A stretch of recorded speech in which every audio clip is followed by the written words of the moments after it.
Welcome back, everybody. Just Mike here. We have another cuckoo clock to work on. Now, this cuckoo clock I did get from GW, and lately they haven't been doing the greatest. They have fancy thick bubble wrap, which was great for around the clock. The couple of sad things is the box is too big, so they added two little pieces of paper, and I'm not sure why those paper was put in the box because I didn't see a note on them.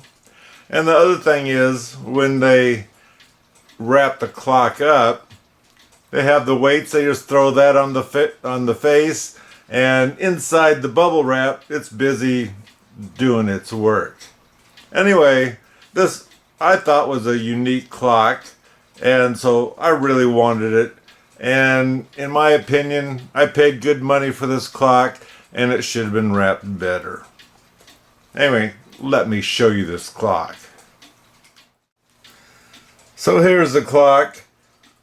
This here, I don't know if it only has one nail or needs to be glued or what, but that's one thing that got beat up. And actually the interior looks pretty good. But it did break this off. This here belongs up and inside here like this. So these are easy fixes, but it's more work I have to do to the clock, and it wasn't my fault what happened. Now, the unique part, well, before I get there, we have a upside down leaf. We can fix that real quick. There. And it had these two on there, and you notice the metal disc. I don't know if these two dance around like this or what they do for sure, but they sit just inside there. Let me see if I can set it on there, in fact.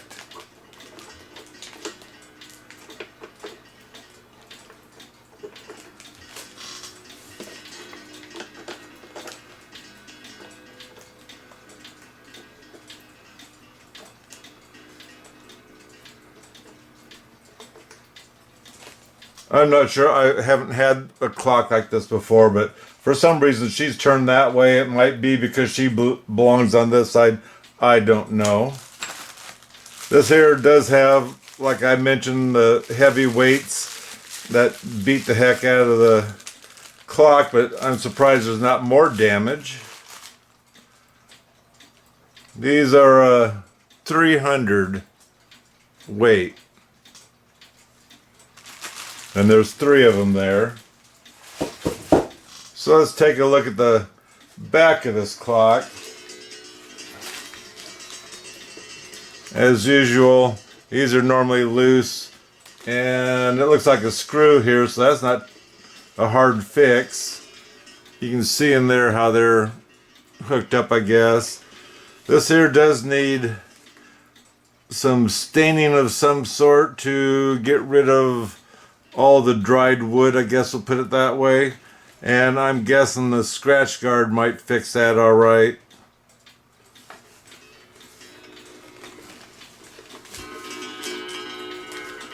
I think that is the name of the music. I don't know if you can see that or not. And I love the idea this is still on there. This is put on upside down, and that's stuck inside it. It's supposed to go on this way because it does have that lip. And the music box and what controls the people moving back and forth is actually, oops, interesting. I have my glasses on. It looks like this clock used to hang crooked and someone bent this so it'd tick-tock evenly. Do you think? There's more damage, we'll say. This is easy enough to fix, but just the same, there's more work cut out for me compared to what it should have been. And let's see if we have all these chains are all tangled up underneath.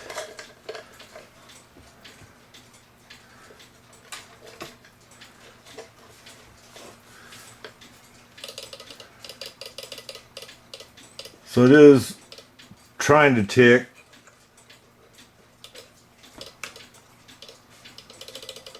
There we go. And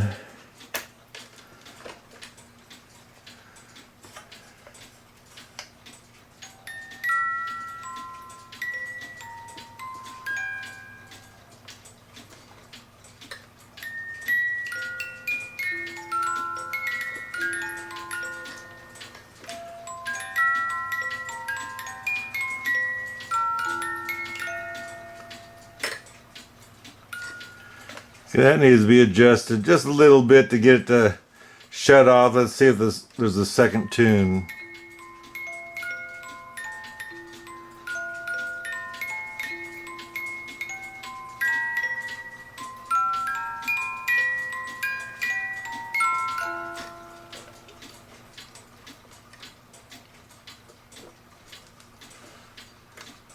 I see it's getting ready to cuckoo is what this, or kind of cuckooing.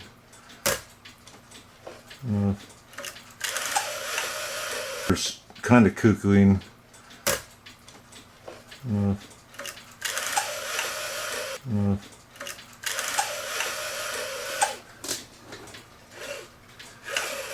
You can definitely hear it's dry.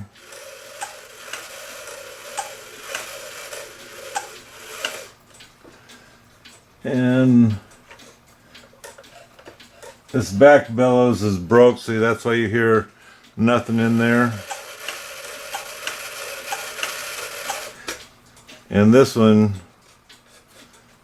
here has been laying on its back, so it's stuck open. So if you're to keep that one, you'd need to put a clamp on there to hold it shut to get its memory back of staying shut. And this clock movement, it's a regular. It says 25, which means it's a 1-day clock. And it has no dates on here, so you can tell it's an older clock. I think my friend Mark, he'll probably yell at me, but I think is after 1970 that they started putting the dates on the movements to give you a better idea about the clock, I guess. But this has nothing but the number 25, and of course it's got the, I do believe, the patent numbers there. So anyway, the music box is ready to play without me holding the wire up. Okay, because I triggered it wrong.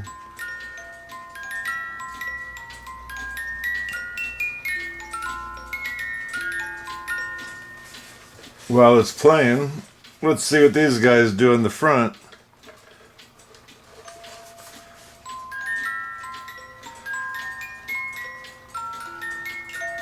They just keep going around.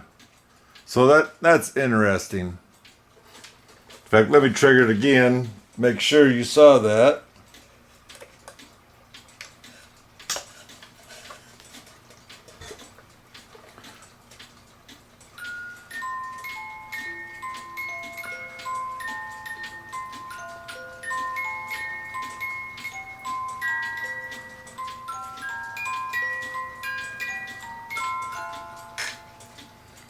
Now tell me that's not a unique clock.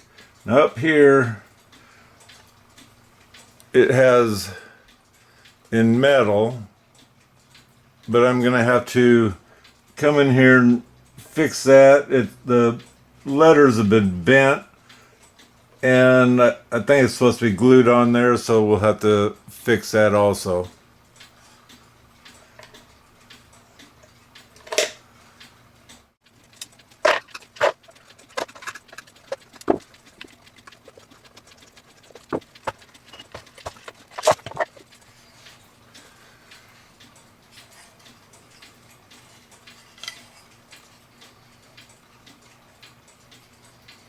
You only see one nail in these, so I guess they possibly got glued on, or that one nail is supposed to hold. But before I get carried away, I'll probably pop that off. This one feels good enough, but like I say, I want to try to touch this up and see if I can touch it up with that scratch guard or whatever.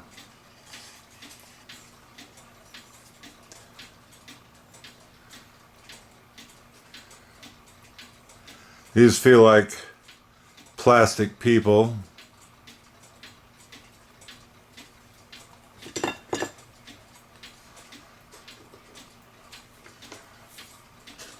And here you can see the gear coming up through on both sides, and that's because we have a chain that goes from them wheels there, and you can see the chain moves clear over and back again. So let's get the hands off and release the cuckoo bird, because I haven't decided whether we're gonna rebuild, or not rebuild, but clean the movement, or if it just needs oiling.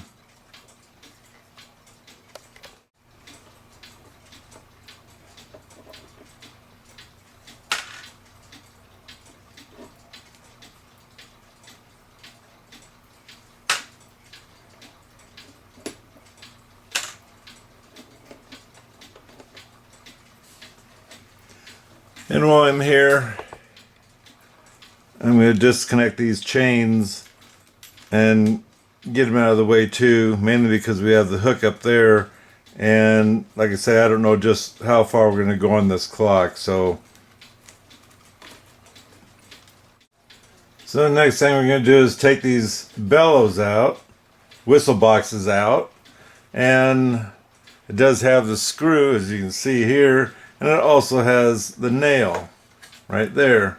Now this side, this whole clock looks like it's kind of like dried out or been outside or thrown out in the garage because of the slight damage you see on it, on the paint and whatnot.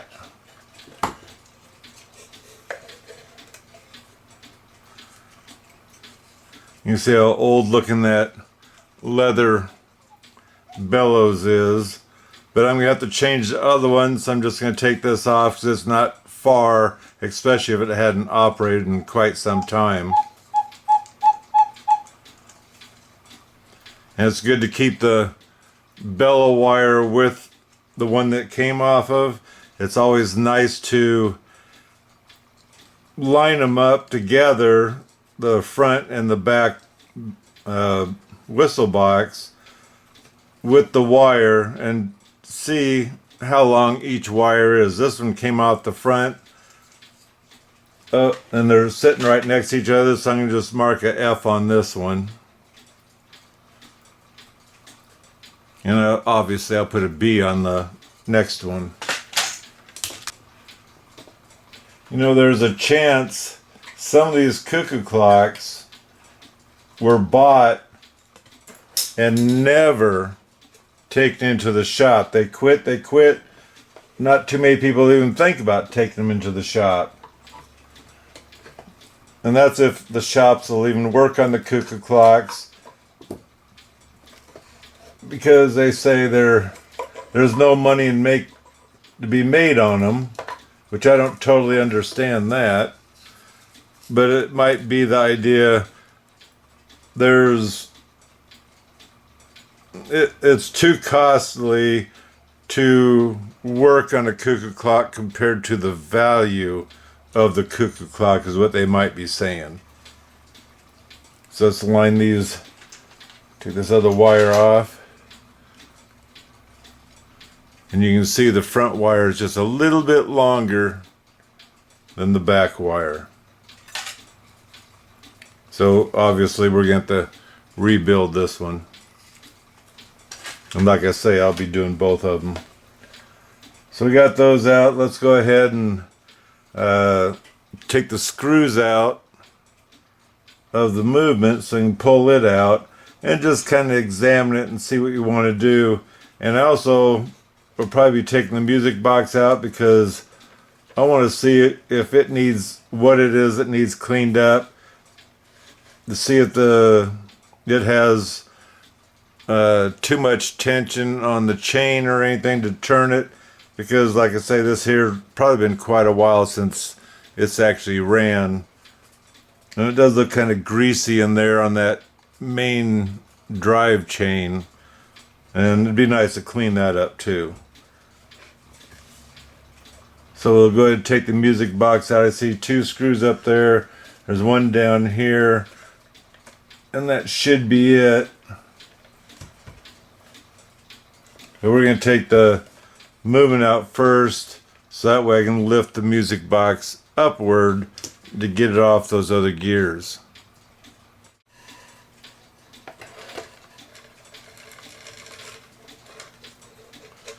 You can see a little bit of drips of some kind of tarnishing on here. Made in West Germany, it says right there. Regula, the GM with, I'm sure those are patent numbers, and there's a 25 right there.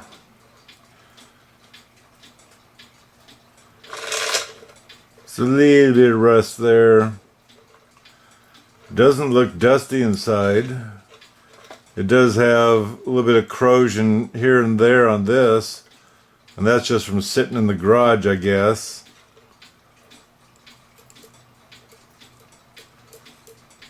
So I have a feeling I'm going to go ahead and clean this outer stuff up. But I'm going to oil this clock, because even looking at the gears, they're not built up with a bunch of anything really. So we got the 4 screws undone. I'm going to put them back in the music box board. And that's best to do so that way you know for sure where that came from. And let's see here. Oh, the whole unit's going to come out. So this is showing you what this chain looks like, and it wraps around the other end of this for the people to dance. And it does feel sticky or whatever, so I'm going to go ahead and at least clean that also. They say this is kind of a sticky oil, I guess we'll call it. So we can get all this cleaned up. And the chain here.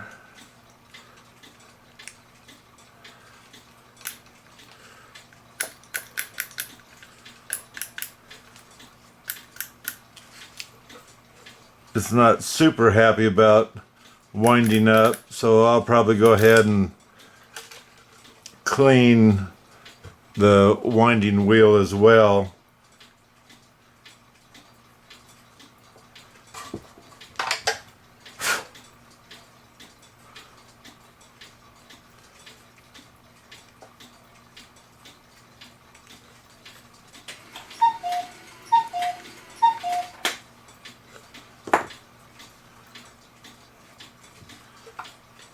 And we'll take those 2 screws out. That'll get rid of the gears so I can clean them a lot easier.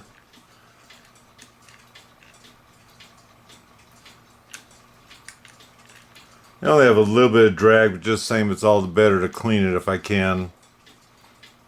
And I already disconnected the screws to here, so I can check out why this music box is acting up as in not wanting to wind as easily. So the first thing I'm going to do is take some super glue on the back of this here Kuner. Anyway, I want to glue that down first, and then I'm going to go ahead and feed this box with feeding wax. It's made by Howard, and I buy mine over at Home Depot. I took the front pieces off, and actually it's better to take them off so you can get in here and oil every pivot that's in there, moving these up and down to make sure everything's oiled. And of course the back is much easier to get to.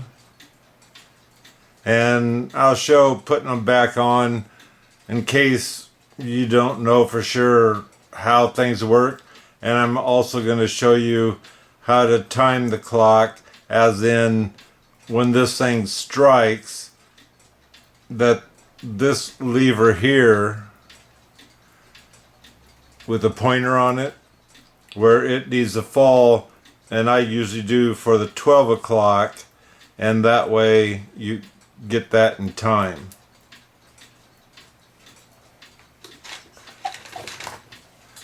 For this, I went ahead and used the Howard's wax on it, and you can see it really soaked in.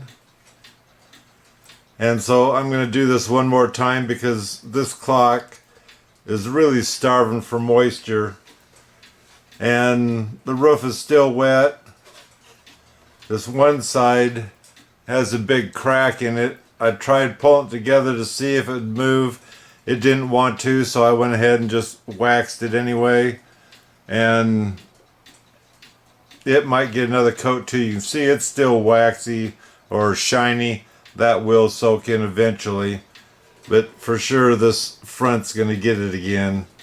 And I re-glued that the best I could. And I still have the bellows to do.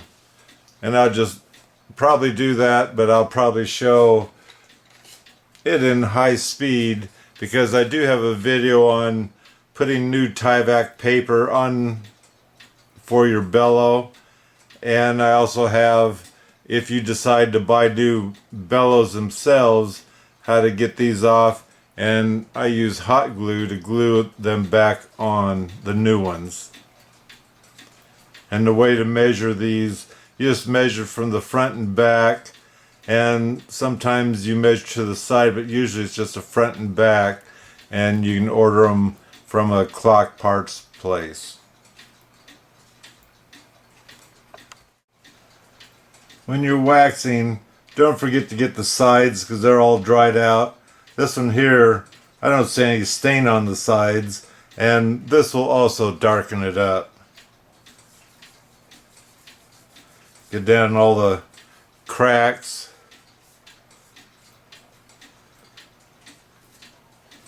See how that darkens it up?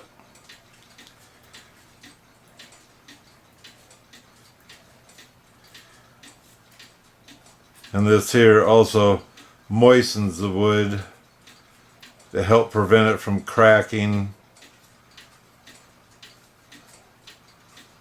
And you don't have to wipe this stuff off. You put it on and let it soak in.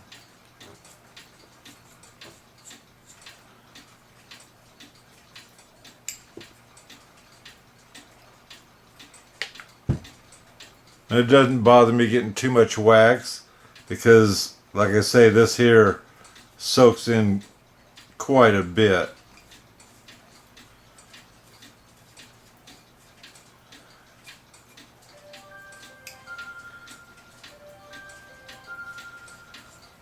You know, the cracks there. Sometimes you have to take your rag and split it in half or whatever, and then act like a saw it in where those sharp cutouts are, so it gets all the way in there. As for this, a lot of the paint's chipped off. And I don't know if we'll call that primer, what's underneath there. If they painted this whole thing, let's say a cream color or something, I don't know. But waxing this, if I was to hit straight wood, it would darken up. I don't know if that's going to darken up, and it's the very front of the clock, even though on some of the box itself, I didn't use this Old English scratch cover. On this one I'm going to, because it stands out front and center, and let's see if this is gonna help us any.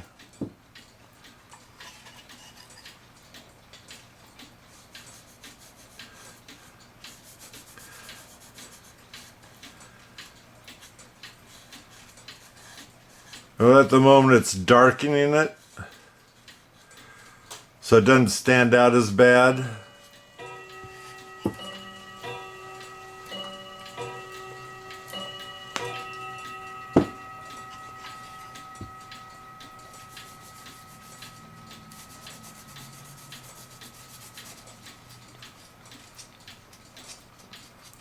So let me get half of this done and we'll see what it looks like. I went ahead and popped the tree off this side, just figuring it needs to be fixed anyway. And you can tell this coloring here, it was glued on besides the nail. So to rebuild these and put Tyvek paper on, which you can order this off of eBay. You can order 1 or 2 sheets. One full sheet will make you 2 bellows.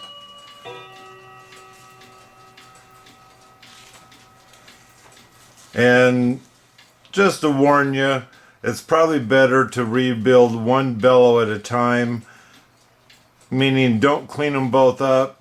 So, because I will admit, it's happened to me 2 or 3 times.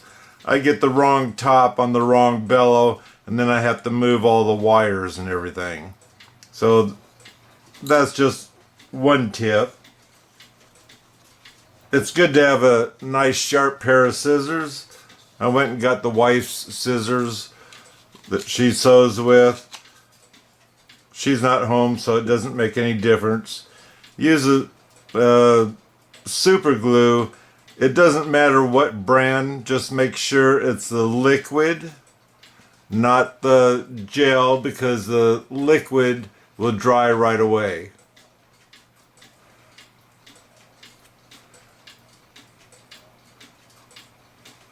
This I kind of like, happen to run into it, because you squeeze these two together and it comes out.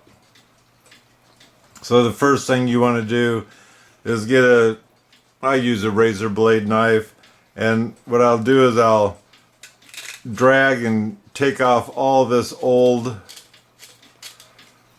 leather or whatever happens to be on here. Get it all taken off.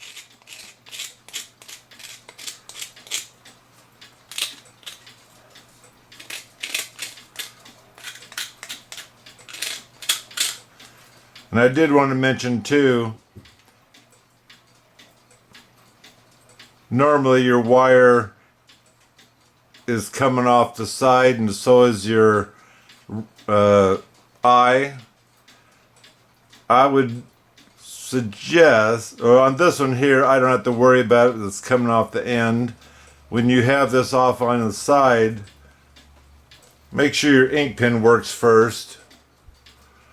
And then where that eye is, draw a line up on there, and including if that wire's in the way and you have to pull it out, draw a line for where it goes in, so when you have it covered with the paper, you can start feeling around with either or until you find the hole and get it back into the same hole.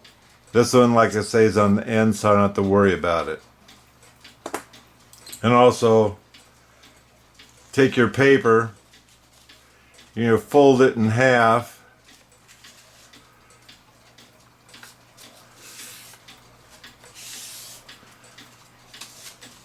and now just cut down the line. Leave a little overlap, come over here, mark it, because that's where you're going to start. Come over here, and on the end,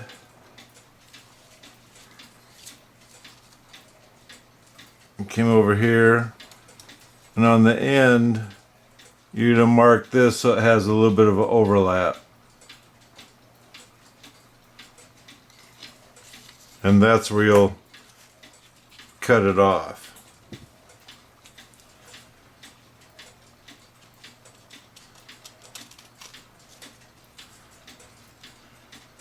And I'm going to do approximately, let's say 3/4 of an inch. I'm going to go ahead and cut another one right now. These are your hinges. And this is left over. And this you can cut a little bit smaller to glue to the top of your bellow. So the first thing you're going to want to do is get your hinge on here. And so put this on here straight.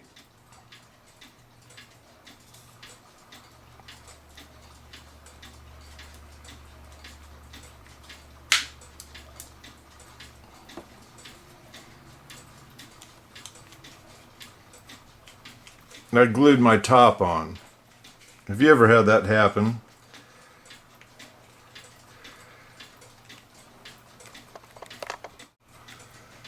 Now you'll put super glue along the wood, get it wet.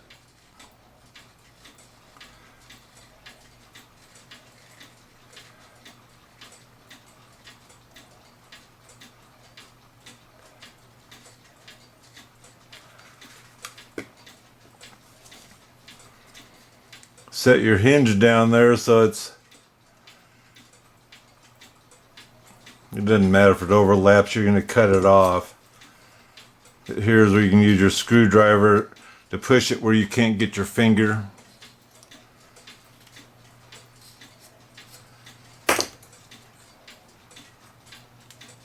And then up here, glue the paper.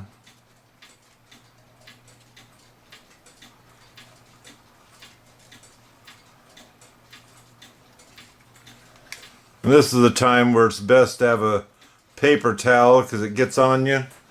If it gets on you and then you touch that tie-back paper starts ripping up onto your finger. If you use a paper towel, it stays where it's supposed to be.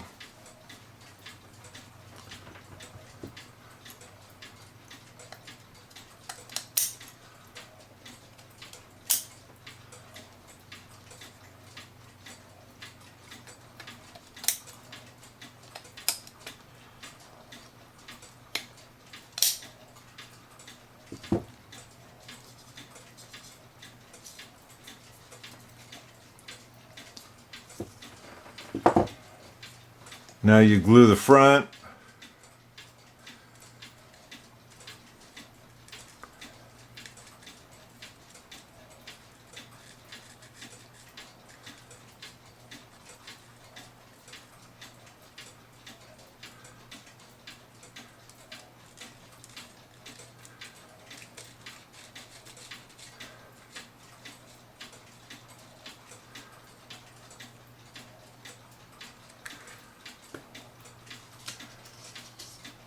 Come to your mark.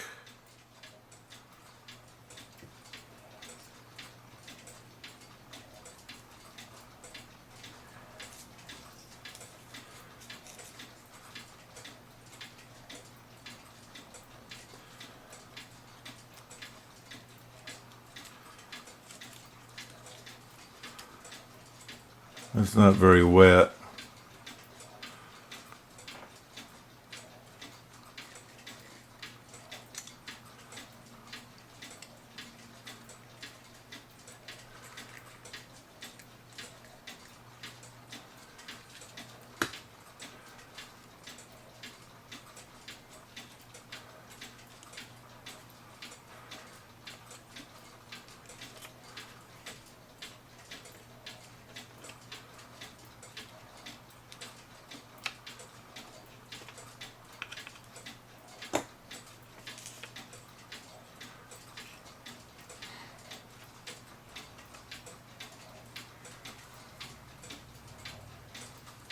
See if we got any left in here.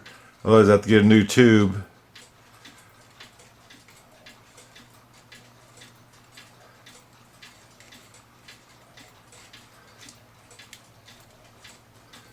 Make sure to get it wet in the corners.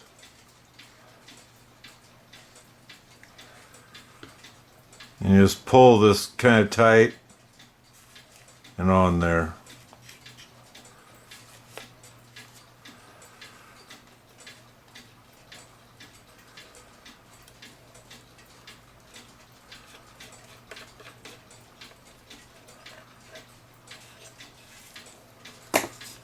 Do the same with this side.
What I normally like to do is start cutting from here so you can drag a straight line across, because you can just barely see the crease in here.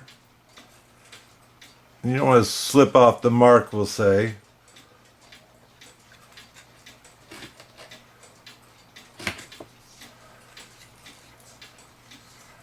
And Tyvek paper doesn't like to rip, so you got to make sure to cut it all the way.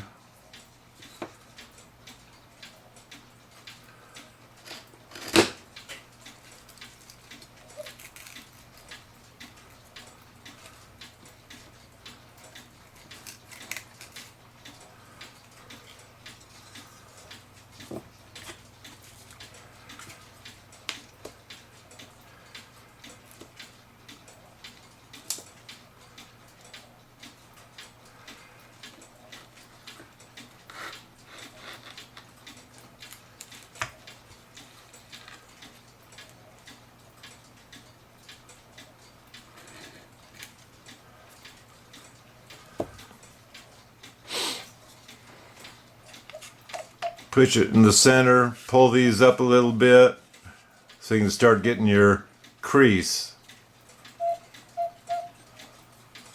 And now these, you want to, if you got any glue left,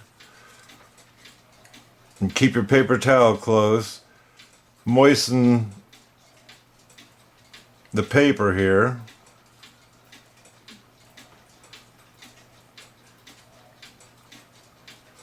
On both sides.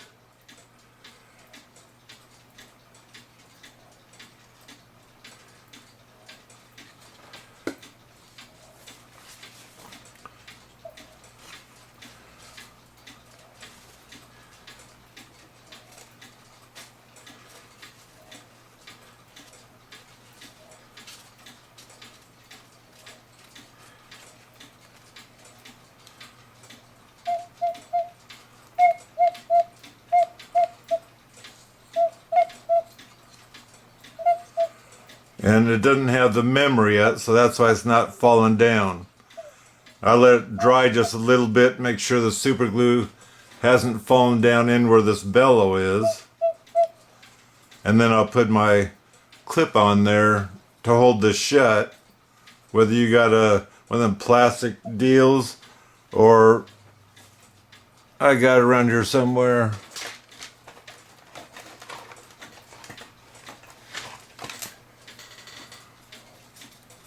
I made these out of some cheap soft wire, and what you can do is take this and put it on there and it holds it shut, and it's good for shipping too. But I'm going to go ahead and fix this first while I still have some kind of glue left.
So looking at this clicker, I'm almost guessing, and some of these parts, I'm almost guessing, then you see the star, I'm almost guessing this here could have been built around 1950 when the Oompa player clock started getting famous. That's a very nice clicker there, better than the ones they make nowadays. And this also has an E-clip on here, so you can actually take this apart to get to the actual clicker if you need to replace the spring or replace the actual clicker inside there. And don't forget, these holes, run a toothpick through them just to make sure they're clear, and hopefully they'll move freely. Now this one here is the one that goes on the front, that goes like this. This one here has a brass barrel on it, none of this plastic stuff. And so that's why I'm saying too, I think this clock was built around 1950. Could have been earlier, but I think it was just after 1950. So this ends part one of the farmer and the wife video. As you can see so far, this is a unique clock, and we'll carry on to the part two next week. I hope you guys hang around to see that one. Don't forget to subscribe again if you haven't already. Give me a great thumbs up, and don't forget to subscribe because it's free. And until next time, God bless.